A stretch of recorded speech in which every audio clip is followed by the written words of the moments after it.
Preparation and different kinds of publication. Preparation का मतलब क्या है? प्रिपरेशन का मतलब है किसी चीज को प्रिपेयर करना या फिर तैयार करना, यानी टेक्सोनोमिस्ट द्वारा अपने जो भी उनकी डिस्कवरी है उस मैटर को प्रिपेयर करना, यहाँ पे प्रिपरेशन कहला रहा है। अब पब्लिकेशन का क्या मतलब है? पब्लिकेशन का मतलब है एक्ट और process of producing printed work to the public, यानी पब्लिकेशन का मतलब है टेक्सोनोमिस्ट ने जो डिस्कवरी की, टेक्सोनोमिस्ट ने जिसके बारे में जो भी पता किया उसको पब्लिक तक पहुंचाना, या फिर आर्टिकल की फॉर्म में, जर्नल की फॉर्म में, या फिर कोई कैटलॉग की फॉर्म में उस डिस्कवरी को पब्लिक तक पहुंचाना ही पब्लिकेशन कहलाता है। यानी उस मैटर को पहले डिस्कवर करना, उसकी प्रिपरेशन करना, फिर उस मैटर को पब्लिक तक प्रिंटेड वर्क में पहुंचाना। टेक्सोनोमी के बारे में हमने देखा था कि टेक्सोनोमी साइंस की वो ब्रांच है जिसमें किसी पर्टिकुलर ऑर्गेनिज्म का आइडेंटिफिकेशन किया जाए, क्लासिफिकेशन किया जाए और नोमेनक्लेचर किया जाए।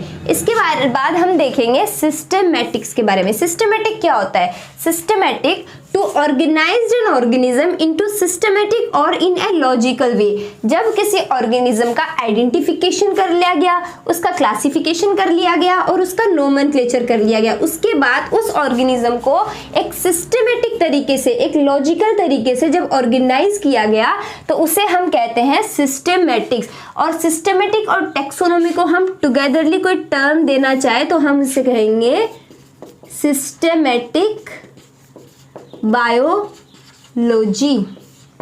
टेक्सोनोमी में जब आइडेंटिफिकेशन, क्लासिफिकेशन और नोमेनक्लेचर कर लिया गया ऑर्गेनिज्म को, फिर उस ऑर्गेनिज्म को एक सिस्टमैटिक या लॉजिकल वे से ऑर्गेनाइज कर लिया गया, इन दोनों टर्म को टुगेदरली हम कहेंगे सिस्टमैटिक बायो। अब अगर अपने टॉपिक की बात करें तो preparation and different kinds of publication. जब कोई टेक्सोनोमिस्ट, जब कोई साइंटिस्ट अपने प्रिंटेड वर्क को पब्लिश कर रहा है तो उसे उसके काम की अर्जेंसी का पता होना चाहिए कि वो रिसर्च करते टाइम किस लेवल ऑफ टेक्सोनोमी की बात कर रहा है, अल्फा लेवल ऑफ टेक्सोनोमी की, बीटा लेवल ऑफ टेक्सोनोमी की, या फिर गामा लेवल ऑफ टेक्सोनोमी की।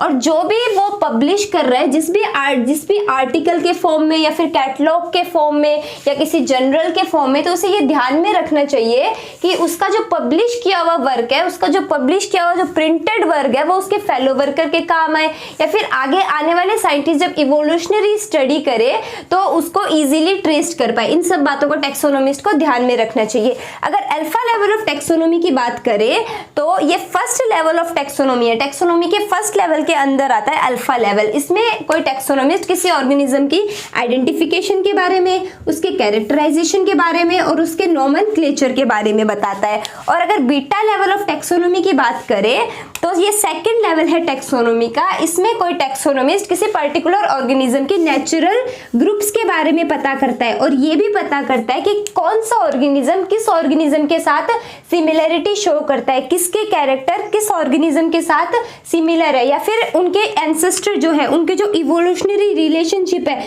वो कैसा है। इनके एंसेस्टर तो सेम नहीं है, ये बीटा लेवल ऑफ टेक्सोनोमी में इंक्लूड होता है। अब अगर गामा लेवल ऑफ टेक्सोनोमी की बात करें तो गामा लेवल थर्ड लेवल है टेक्सोनोमी का, जिसमें जो टेक्सोनोमिस्ट है जो उसने इवोल्यूशनरी रिलेशनशिप देखा था, उस इवोल्यूशनरी रिलेशनशिप के पैटर्न की, प्रोसेस की स्टडी को ही gamma level of taxonomy. Taxonomist publication की मेजर टाइप्स की बात करें तो टेक्सोनोमिक पब्लिकेशन 12 टाइप के होते हैं। पहला है पब्लिकेशन ऑफ न्यू टेक्सा, फिर synopsis and review, taxonomic revisions, monographs, fauna studies, atlases, catalogue, checklist, field guides, manual, handbook and trade.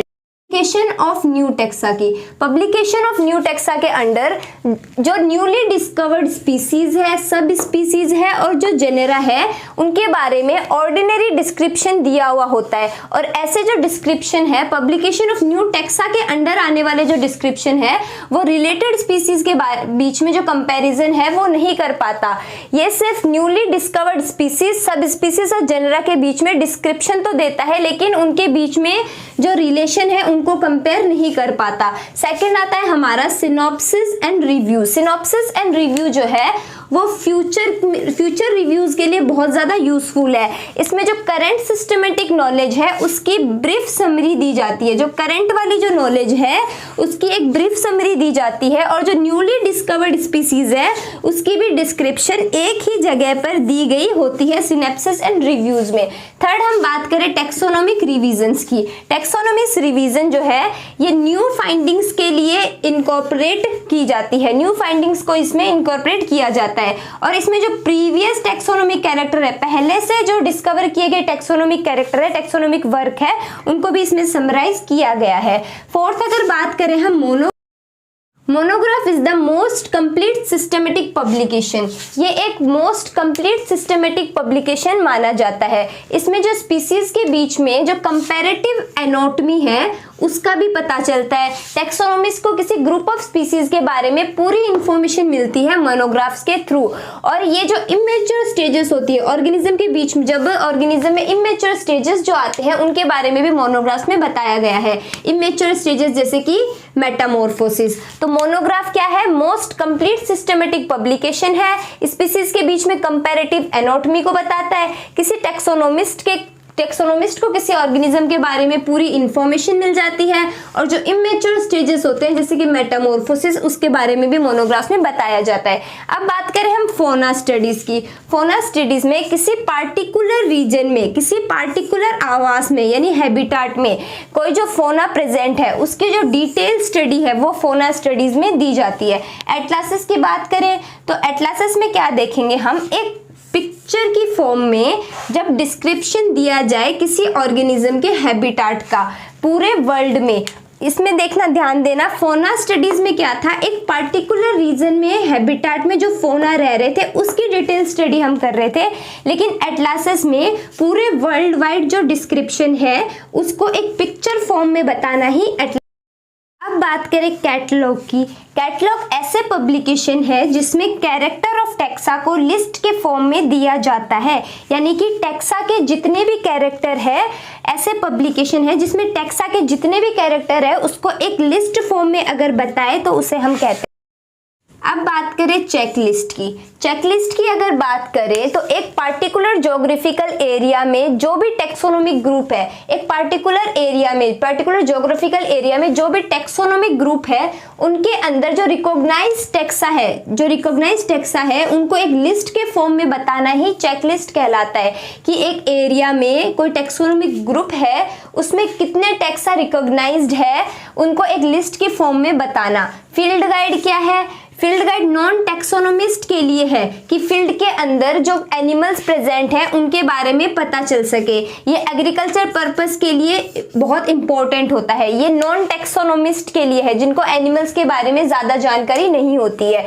Manuals की अगर बात करें तो मैनुअल सिंपल लैंग्वेज में पब्लिश होता है, सिंपल लैंग्वेज में पब्लिश होता है जिसमें जो एनिमल्स के जो की कैरेक्टर है, मेन जो इंपॉर्टेंट कैरेक्टर है जिसे हम देख के इजीली किसी एनिमल का पता लगा सके, वो मैनुअल में हम इंक्लूड करेंगे। मेनली ये स्टूडेंट्स के लिए या लेमैन के लिए जो नॉन टेक्सोनोमिस्ट है, जिनको टेक्सोनोमी के बारे में इतनी नॉलेज नहीं है, जो साइंस के बैकग्राउंड से नहीं है, उनके लिए ये मैनुअल्स बनाए जाते हैं। हैंडबुक की अगर बात करें तो हैंडबुक भी एग्रीकल्चर गाइड्स के लिए बनाया जाता है। कई बार हैंडबुक को फील्ड गाइड और मैनुअल में भी इंक्लूड कर दिया जाता है। इसमें भी किसी ग्रुप ऑफ ऑर्गेनिज्म का क्लियर कट आइडिया हम लगा सकते हैं। इसमें भी की कैरेक्टर जो है उनका डिस्क्रिप्शन दिया गया होता है। अब बात करें हम ट्रेटिस की। ट्रेटिस की बात करें तो हैंडबुक को ही हम इस नाम, कॉमन नेम इस नाम से हम बोल सकते हैं। हमें पता है कि टेक्सोनोमी में जो ओल्डेस्ट वर्क है उन्हें आज भी माना जाता है। लिनियस के टाइम पे कोई नेम दिया हुआ हो, कोई नोमेनक्लेचर किया हुआ हो या फिर कोई डिस्कवरी की हो जिसका डिस्क्रिप्शन दिया हुआ हो, उन्हें हम आज भी मानते हैं। तो टेक्सोनोमिक पब्लिकेशन की भी कुछ बेसिक रिक्वायरमेंट्स होती है, जैसे कि description, keys, classification, synonyms, bibliography, nomenclature और इलस्ट्रेशन। ये कुछ की पॉइंट्स हैं, ये कुछ बेसिक रिक्वायरमेंट है जो पब्लिकेशन के लिए एक टेक्सोनोमिस्ट को ध्यान में रख। बात करें डिस्क्रिप्शन की तो डिस्क्रिप्शन पब्लिकेशन की मेन बॉडी है, इसमें डाटा को रिकॉर्ड किया जाता है फिर कन्वे किया जाता है, और ये बहुत ज़्यादा एसेंशियल है नोमेनक्लेचर के लिए भी। डिस्क्रिप्शन मेन बॉडी है पब्लिकेशन की, इसमें डाटा को रिकॉर्ड किया जाता है, कन्वे किया जाता है, और ये एसेंशियल बेसिस है नोमेनक्लेचर का। कीज की बात करें तो ये भी इंपॉर्टेंट पार्ट है पब्लिकेशन का। इसमें जो टेक्सा के बीच में जो रिलेशनशिप है, टेक्सा के बीच में जो रिलेशनशिप है उसको डिनोट किया जाता है। अगर क्लासिफिकेशन की बात करें तो जैसे हम कोई भी क्लासिफिकेशन की जब स्टडी करते हैं, जो लेटेस्ट जो क्लासिफिकेशन है उसी को हमें एक्सेप्ट करना चाहिए और उसी को हमें फॉलो करना चाहिए, जो लेटेस्ट क्लासिफिकेशन है उसे। अब अगर सिनोनिम्स की बात करें, सिनोनिम्स भी एक बहुत इंपॉर्टेंट पार्ट है पब्लिकेशन का।